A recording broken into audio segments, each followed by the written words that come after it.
Halo kawan-kawan Putra Ilalang, dimanapun kalian berada, assalamualaikum warahmatullahi wabarakatuh. Selamat sore kawan-kawan. Kali ini saya bersama kawan-kawan Iki Banten akan bersilaturahmi bertemu seseorang. Siapakah dia orangnya? Dan nanti kita akan bincang komunitas. Kali ini kita juga ditemani oleh sekretaris kita Pak Jupe. Assalamualaikum. Assalamualaikum. Ada juga di belakang ada Bapak Bendara kita. Halo. Halo, assalamualaikum. Ada juga di belakang Bapak Haifa Studio, Kepala Divisi. Waalaikumsalam. Oke, jadi kali ini kita mau ngapain?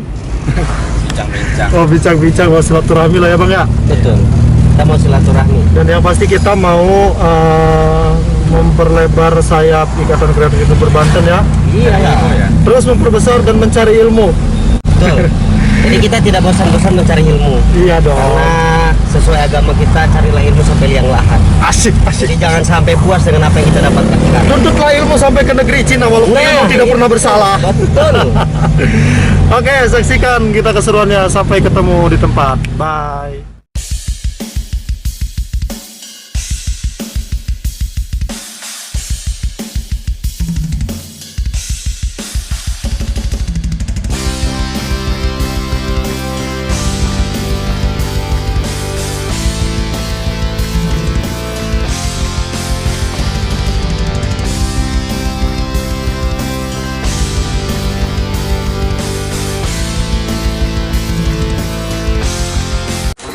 Ya, assalamualaikum warahmatullahi wabarakatuh. Waalaikumsalam. Halo kawan-kawan Putra Ilalang dimanapun kalian berada, kembali lagi dengan saya Putra Ilalang di channelnya Putra Ilalang. Pada satu segmen khusus yaitu Bincang Komunitas. Nah, ini adalah Bincang Komunitas yang ke-11 dan kita ditemani oleh bintang tamu yang nanti kita akan langsung kenalan saja ya.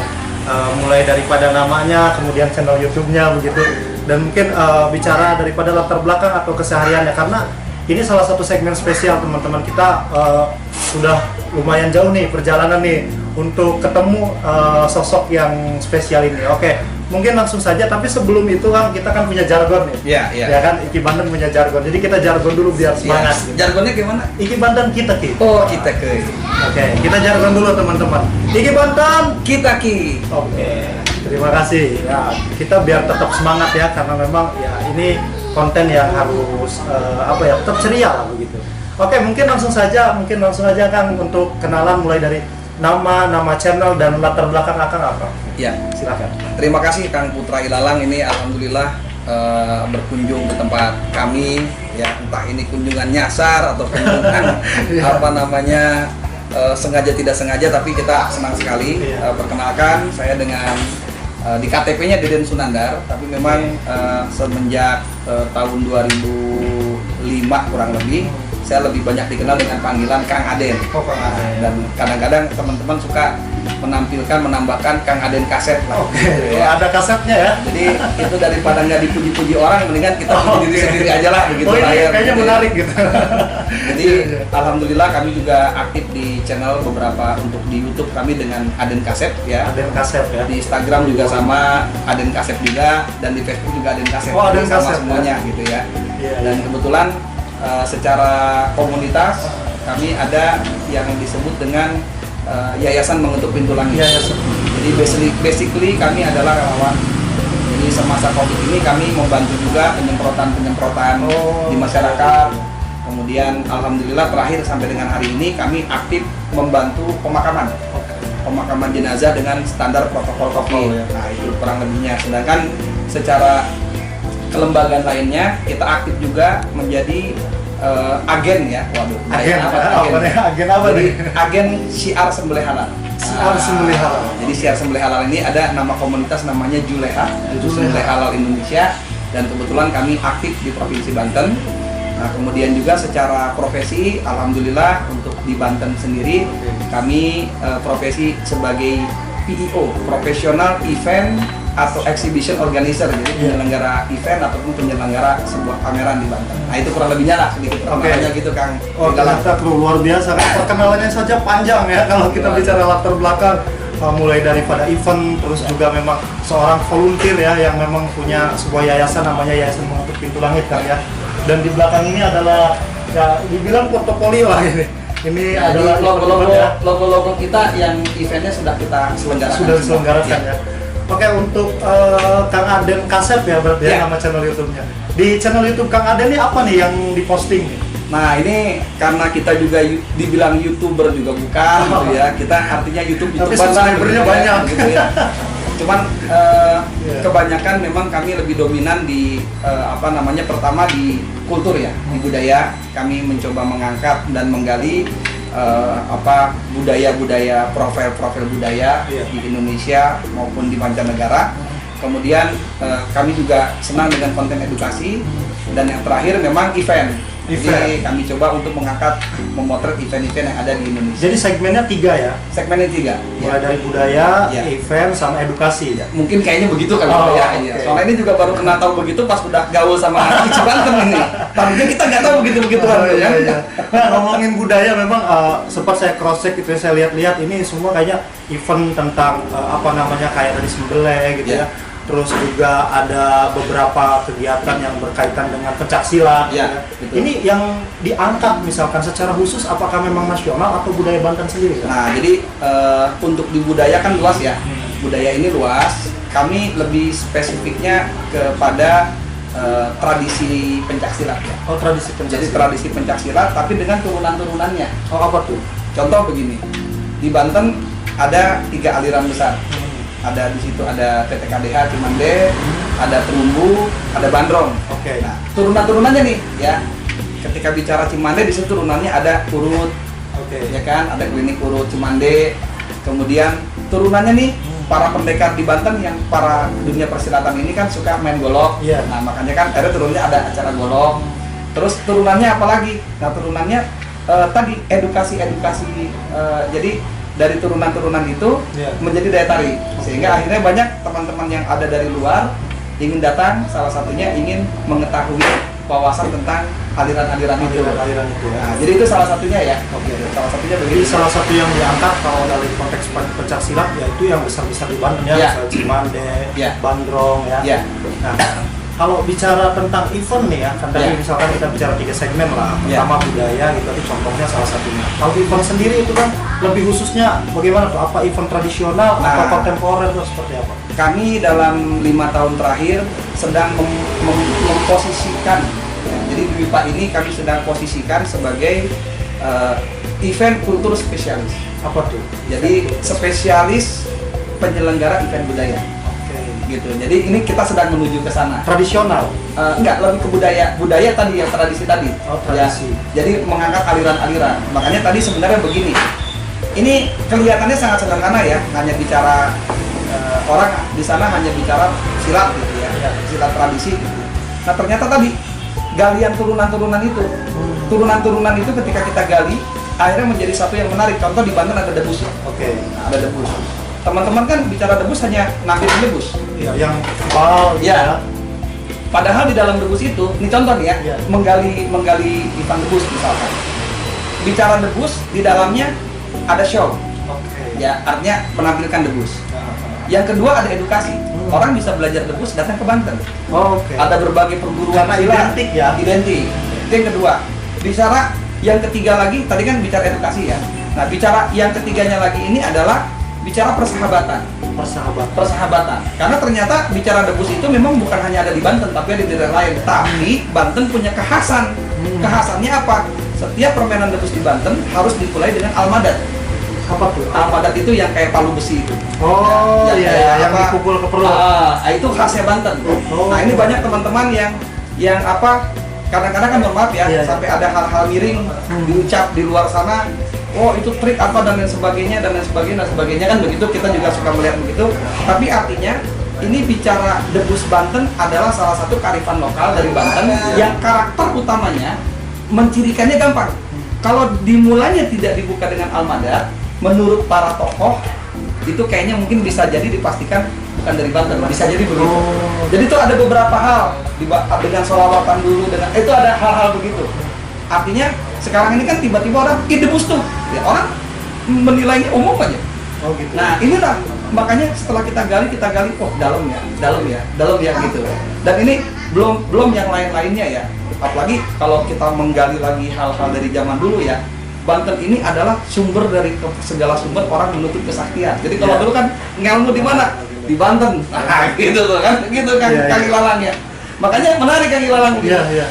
Jadi ternyata dalam konsep apa tadi yang ditampilkan tentang edukasinya sendiri, event ya bukan eventnya sendiri itu lebih mengangkat bagaimana event budaya ya, Iya. yang memang mungkin hari ini lama kelamaan ini kurang dilestarikan ya. Iya. Nah kemudian itu diperkenalkan kembali dengan konsep yang Mungkin menarik. tepatnya kalau yang kita lihat jarang ada orang yang peduli dan melirik. Oh gitu. Ya, jadi gini Kang Ilalang, kelemahannya cuma satu, teman-teman budaya kurang dikemas. Oke. Nah kebetulan Menarik. kami selaku penyelenggara event, kekuatan kami di kemasan. Contoh yang paling gampang ya, Iya, iya. ini yang paling gampang. Ini ada event, salah satu event kita yang tidak jadi dilaksanakan, salah satunya Kujang Day Festival. Apa tuh? Kujang Day. Kujang Day Festival, adanya di Sukabumi, di Jawa Barat, ya kan?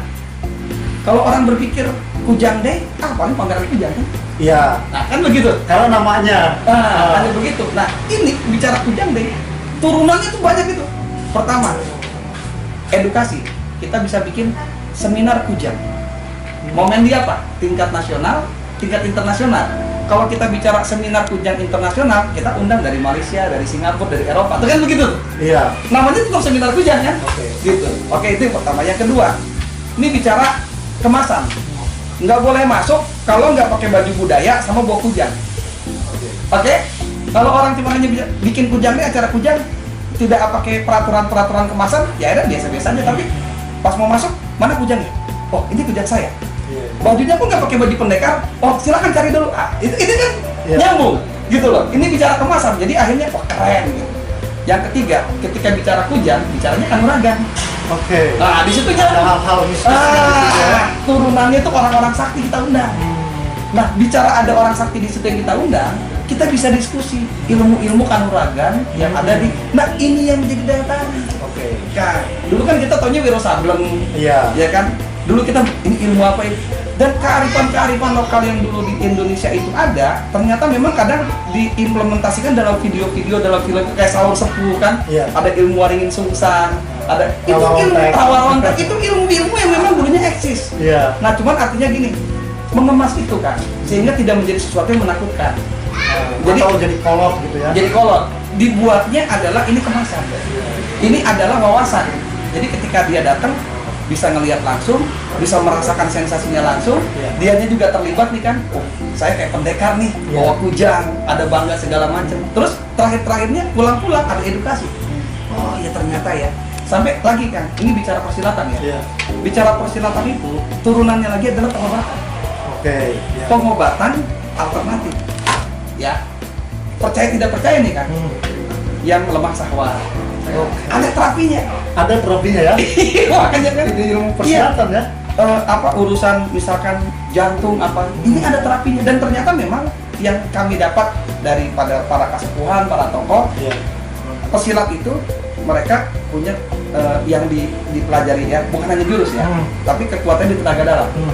Nah, jadi ujung terakhir dari sebuah tenaga dalam yang mereka olah itu, Iya. yang pertama bisa larinya kepada kesaktian, jadi pendekar, jadi orang kanuragan. Iya. Yang turun yang kedua ini diolah untuk pengobatan. Oke. Jadi ada dua turunan ya. Ada turun, tapi ini bukan kata saya. Iya. Ya, ini adalah kata para kasepuhan. Jadi output daripada orang-orang yang melatih dirinya itu menempa dirinya, Iya. itu yang dia sudah punya tenaga dalam. Kalau memang yang satunya dia bisa menjadi tokoh persilatan, yang bisa mental apa segala macam gitu kan, atau dia ada kelebihan-kelebihan khusus. Nah, yang kedua adalah di pengobatan. Nah, Oke. pengobatan ini panjang lagi ceritanya kan. Panjang lagi ya. Panjang lagi ceritanya. Oke. Gitu. Nah, gitu kan. Oke, itu tadi cukup banyak ternyata edukasi yang bisa kita dapatkan khususnya perihal tentang seni dan budaya ya, khususnya memang kita misalkan sebagai orang Banten, apakah kita cuma tahu debus misalkan ya kan, atau tadi itu misalkan kita ada sebuah sajian segmentasi bagaimana kemudian anak muda juga bisa ikut serta gitu ya, karena hari ini misalkan event itu mah jadul kan. Betul. Gitu. Kalau misalkan mungkin kemasan menarik gitu ya, terus kemudian ada hal-hal yang kemudian menjadi positioning ya, nilai tawar gitu, itu akhirnya bisa menjadi lebih menarik kan ya. Betul. Nah, ngomongin tentang budaya ataupun event, kemudian kan akan nih kemudian dipamerkan nih di YouTube nih gitu kan. Oh, sejak kapan Kang YouTube Kang? Nah ini Ada. kita juga bingung tuh sejak kapan ya. Cuman kalau nggak salah sih kita bermain di YouTube itu dari 2 tahun yang lalu ya kalau nggak salah. Oh, 2 tahun yang lalu. Korban lah kita. Korban apa tuh? Apa ngelihat orang rame-rame YouTube, cobalah bikin YouTube gitu. Ya, tadinya kurang semangat gitu kan. Oke. Ini kok kayak naik-naik gitu kan. Nah, pas singkat cerita ada salah satu event kita yang kita angkat ke media sosial. Ini kok sering ada komen nih kita bilang kan, Oke. tiba-tiba ada komen. Nggak taunya apa? Waktu itu udah sampai 100.000 sekian itu. Wah, keren juga. Yang Coba golok deh. ya, salah satunya itu. Salah satunya. Ya, ada beberapa. Artinya memang ini contoh waktu kita di Malaysia itu ada Oh, sudah internasional juga kan? Alhamdulillah. Jadi kita diundang silaturahmi. Inilah tadi pendekatan silaturahmi tadi ya kan. Silaturahmi. Jadi ternyata menarik. Waktu di Malaysia ada namanya pulut. Jadi seni pulut. Seni pulut itu ternyata di kita seni kelit. Jadi tapi ini mereka punya kekhasan ya.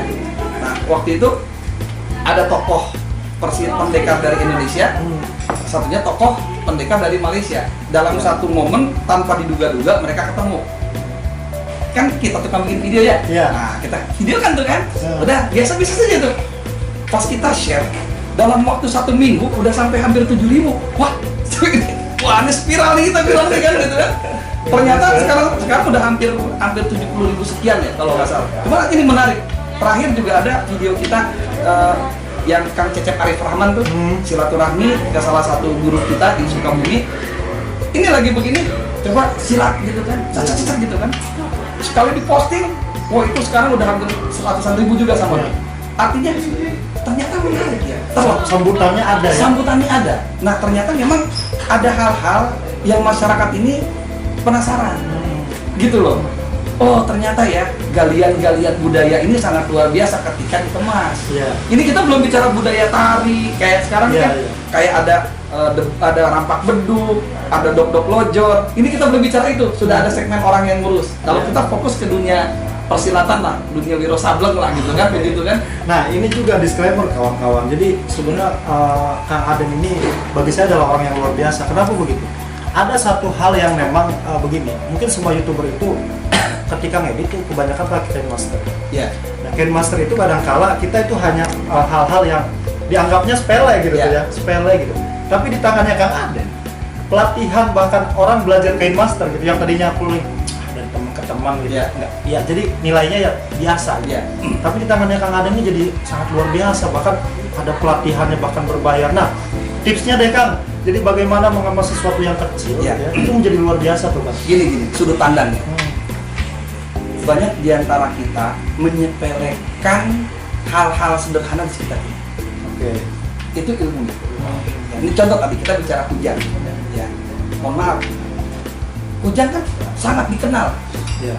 Orang sudah tahu Kujang itu kan Prabu Siliwangi apa dan misalkan ya, ini bicara salah satunya.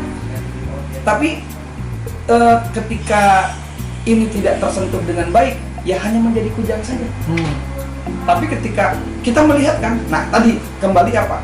Kita menggali. Oke. Kita menggali. Saya ingat kemarin kita baru bicara budaya sama teman-teman budaya di Kota Cilegon. Apa saya lupa tuh? Dia ngomongin masalah ada hal yang sangat kecil gitu. Kita taunya remeh itu. Ya. Ternyata itu kenapa ini dulu begini? Karena begitu. Wah, ini dasarnya luar biasa. Nah, saya suka menggali itu. Contoh misalkan teman-teman yang ada di Anyer. Nih, ini kan teman-teman ada di Anyer. Itu yang namanya Pantai Anyer itu the legend tourism destination. Saya umur 4 tahun udah diajak ke Anyer. Sekarang umur 45. 4 Legend tahun. banget ya. Waduh, legend. Jadi dulu saya di Jakarta, besar di Jakarta kan orang tua urbanisasi. Orang tua asli dari Lebak, kerja di Jakarta. Saya korban orang tua, akhirnya lahir di Jakarta kan begitu. Nah, itu kalau udah kemana Pak ke Anyer, senangnya itu banyak umur 4 tahun ya. Iya. Kapan ke Anyer lagi Pak? Kapan ke Anyer lagi? Kebayang dia itu. Itu the legend. Nah, cuman kadang-kadang begini, mohon maaf. Kadang-kadang orang Anyer sendiri biasa dia Anyer gitu. Iya ya, iya benar-benar. Kadang-kadang begitu. Tapi Nah, mungkin ada hal lain kenapa orang jadi nganggap biasa mungkin. nah, itu dia tadi. Inilah makanya persepsi, sudut pandang. Inilah yang perlu kita bangun. Saya ini sedikit pengalaman ya, ini Iya. cerita pengalaman. Anggaplah 10 tahun yang lalu, Saya merintis event organizer berarti udah tahun ke-15. Ya, tahun ke-15. 15 tahun. Kami istiqomah di situ. Ya. Jadi dulu berpikir begini, IPO yang keren itu keliling Indonesia. Itu yang Ya, pertama. dulu ya. Dan kami mengalami bikin event di Bandung, di Jakarta, di Jogja, di Surabaya, terakhir di Aceh. Terakhir di Di Aceh. sana ya. Intinya dalam suatu kesempatan akhirnya kami disadarkan. Istri ngomong, Ki, apa sih tujuan Abi muter-muter keliling Indonesia? Biar kita dikenal sebagai IO nasional gitu kan. Nah, sudah ngerti nggak Bi? Udah. Kenapa Abi nggak bikin di Banten aja? Tapi eventnya nasional atau internasional? Ilmunya udah punya kan? Udah. Iya juga ya. Kan kita ngebayangin kalau kita bikin di tempat lain, Iya. kita orang dari luar daerah ya, pasti kan birokrasi apa dan lain sebagainya. Iya. Nah dari situ akhirnya iya juga ya, ngapain kita coba buat di daerah orang luar? Udahlah kita bikin di Banten dengan rasa nasional atau rasa internasional. Tapi tetap ini koneksi silaturahmi, tetap kita terkoneksi dengan teman-teman dari seluruh dunia maupun Indonesia. Nah makanya persepsi gitu, bicara persepsi. Makanya inilah contoh kita punya kebanggaan kayak kuliner ya. Iya. Dari mulai ada kotak-kotak, putu, kemudian ada Surabi. sate bebek, surabi dan lain sebagainya. Karena kitanya tidak mengemas dengan baik, biasa-biasa aja. Gitu. Cuman coba kalau ini kita kemas. Contoh misalkan kotak-kotak. Wilayah Anyer Carita misalkan. Bikin persepsi kalau datang ke Anyer Carita nggak mau otak-otak, bisa sandekara, bisa ciptakan itu kan. Sebelum orang Iya, buka kotak-kotak, iya. cerita dulu Iya, iya. kotak-kotak ini punya sejarah, belum segala macam gitu kan. Nah, ternyata dikemasan semuanya kan. Jadi ketika akhirnya kita berbicara contoh debus, ketika tiba-tiba debus tampil aja tanpa prolog, tanpa ada kemasan, kayaknya kan jadi biasa aja kan. Jadi biasa. Nah inilah, terus barulah kita menggali ide-ide kreatifnya.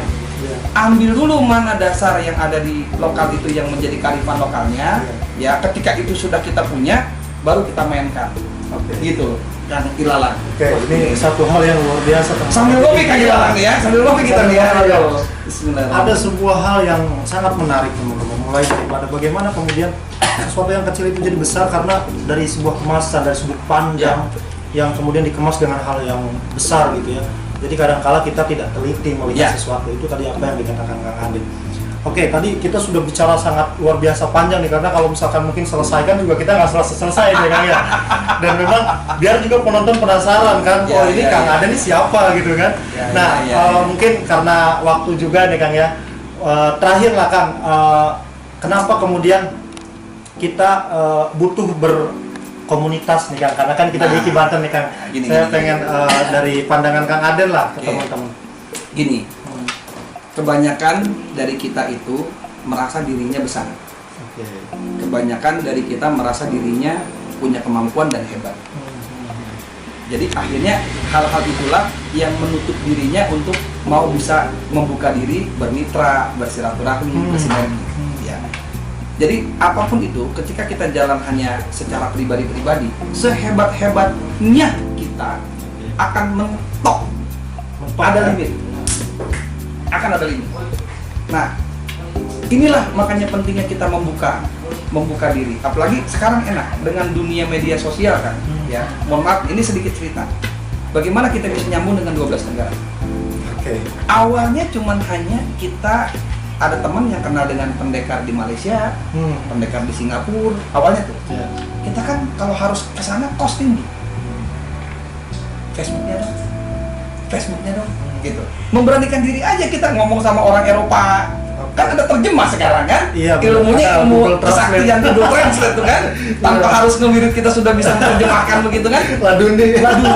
Dan awalnya kan nggak pede juga. Dibuka dulu kan. Hai, salam kenal apa? Tidak bisa 1 tahun. Komunikasi nyambung terus sehingga akhirnya Kang Aden, saya mau datang ke Indonesia. Mulai di situ. Dimulai dengan 3 negara dulu. Terus bergeraknya begitu. Nah, artinya apa? Membangun sinergi dan kolaborasi, inilah kita membuka diri dengan teman-teman lainnya kan. Ya. Tapi diupayakan jangan gaul dengan teman sejenis. Contoh, Ici Banten, tukang YouTuber, Jangan gaul cuma hanya dengan YouTuber. Oke, ini Gaul dengan teman-teman Perlu digarisbawahi, destinasi, teman-teman. gaul dengan teman-teman pariwisata, Oke. gaul dengan kita IO, gitu kan? Ya saya hebat-hebat di Ichi Banten bikin event, mohon maaf masih kalah sama IO. oke. Inilah Iya, kolaborasi. betul. Setidaknya dengan kolaborasi, Kang Aden, aneh share dong gimana cara supaya bikin event lebih oke. Nah itulah terbangunnya. Kalau misalkan Ichi Banten datang ke kami nih, sebagai Dwipa, sebagai komersial, biaya konsultasi berapa bro? Begitu. Tapi kalau kita menjalinnya silaturahmi, asik, happy kan? Kang Aden, aneh konsul dong. Oke, lu mau bikin apa? Iya. Nih, gua turunin nih, contoh proposal nih. Lu apa masalahnya? Hitung RAB, nih cara ngitung RAB begini nih. Kang Aden kira-kira kalau bikin di Pati bagaimana? Ini begini. Nah, kenapa? Jam terbang kita. Demikian Iya. sebaliknya. Ketika ini sudah terjalin baik, kami dari KIO berpikir, wih, Kang Ilalang jadi YouTuber, pengaruh ke KIO ya. Nah kan kita kan Iya. butuh advice juga. Nah inilah yang terbangun. Nanti ketika ikatan ini sudah terbangun dengan baik, kita serasa harmonis. Ikatan kita bukan ikatan bicara ikatan uang ya. Iya. Kita bukan ikatan komersil, tapi kita ikatannya adalah memang kita menjalin wajib bersinergi dan berkolaborasi. Uang datang sendiri. Orang menilai. Ini kayak sekarang nih kan. Iya. Wih, Ichi Banten nih. Ngopinya sama Kang Aden nih. Nah, orang temen-temennya Iya. Ichi Banten, wih keren juga tuh, bisa sama Kang Aden. Orang-orang temen aneh, wih itu si Kang Aden gaulnya sama YouTuber. Gitu kan. Makanya tidak ada yang satu lebih tinggi dari yang lain. Kalau sudah prinsip itu dilanggar, saya merasa lebih tinggi dari Ichi Banten, tidak akan bisa ngopi nyantai begitu. Dan inilah ego-ego itu yang harus sudah kita buang jauh-jauh. Apalagi di masa Covid, yang kami tangkap adalah salah satu solusinya tidak bisa bangkit sendiri. Semuanya harus bersama-sama, sinergi, kolaborasi. Itu Kang Ilalang. Waduh. Jadi itu pentingnya kenapa kemudian kita perlu berkomunitas ya, karena memang tadi seperti apa yang kata Kang Ade, kita tidak bisa merasa diri lebih besar ya, kita juga tidak bisa harus bergaul dengan sejenis. Ya, Kita perlu bersinergi, kita Betul. perlu membangun jejaring yang kemudian satu sama lain itu bisa saling melengkapi begitu betul, kurang lebih, Kang, ya. betul, betul. Nah mungkin karena kita lihat mungkin waktu juga ini juga sudah stop deh. Dan kita akan mungkin sambung di obrolan lain kali. Dan kalau mungkin terakhir deh Kang, mungkin Ya. untuk pesan-pesan teman-teman khususnya subscriber Putra Ilalang dan subscriber yang ada di YouTube, silakan Kang buat teman-teman apapun lah. Jadi kami mungkin berpesan adalah di masa berat ini ya, Iya. ini kan cukup berat ya. Catatan pertama, jauhkan mengeluh. Karena Tuhan memberikan satu ujian dan cobaan kepada kita, sudah pasti takarannya pas. Artinya nih kita dikasih COVID sekarang nih, ada yang udah 10 bulan gak gajian kan gitu ya. Ada yang udah 6 bulan pusing, Iya. udah kerjaan mati apa segala macam. Coba sandarkan semuanya kepada kita punya yang menciptakan alam ini. Ya, itu kita sandarkan pertama. Yang kedua, tadi konsep sinergi dan kolaborasi. Kita mencari celah-celah mana yang bisa kita bangun. Ini kayak kami ya, Iya. kami di IO sudah hampir 11 bulan ya, off. Bisa 11 dibilang biasanya kita dalam 1 tahun punya 10 gitu ya, anggap punya pendapatan 10. Per hari ini 1 pun belum sampai. Kebayang ya kan? Sampai hari ini. Tapi ternyata memang tadi Tuhan memberikan kehendak yang lain. Akhirnya kami kerelawanan, turun ke segala macam. Dan ternyata disinilah pintu-pintu jalan keluar, bukan berupa uang. Networking semakin bagus, sistem di internal kita semakin kuat. Terus teman-teman mitra semakin banyak. Dengan Kang Ilalang sekarang bisa ketemu dengan Iki Banten kan.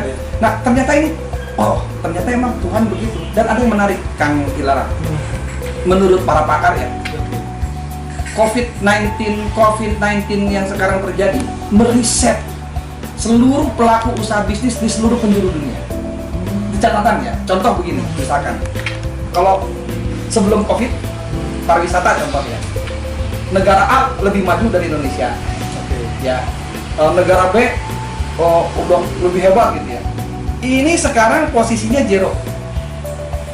Semuanya. Ya, kalau ada teman-teman kita nih yang bermain di destinasi ya, dulu kan misalkan ada Bali yang sudah lebih maju gitu Iya, kan, iya. ada Bandung lebih, ini Banten mungkin masih nomor berapa.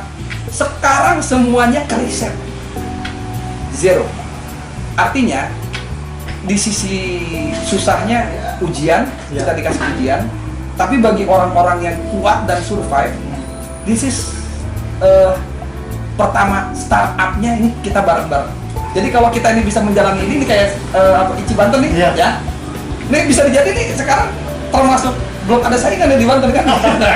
Startup nih. Nah, kalau kita ngegasnya ini bisa oke, ya bisa jadi di 2021, 2022 Amin. Ichi Banten ini kelasnya udah waduh, kan? Gitu kan Ilalang ya? Oke, terima kasih sebelumnya Kang Aden nih. Tadi pesan terakhirnya buat kawan-kawan, memang di zona yang sedang sulit ini ya. Satu hal yang penting adalah kita tidak boleh menyerah, kita tidak boleh mengeluh, dan apapun yang kemudian kita mampu lakukan, entah bernetworking dan lain-lainnya itu kita lakukan. Oke, sebelumnya terima kasih buat Kang Aden, dan juga ini sudah disuguhi kopinya ya. Ini nih kawan-kawan nih kopinya nih. Kopi Jawara Cafe Master nih. Kopinya. Ya, nanti kalau mau pesan di sini. Ini nih. Nah. Oke, terima kasih, sampai ketemu lagi di segmen Bincang Komunitas season selanjutnya dengan orang-orang hebat yang lain gitu ya, dan dengan kopi santai yang lain. Oke, sebelumnya assalamualaikum warahmatullahi wabarakatuh. Waalaikumsalam. Bye. Aduh.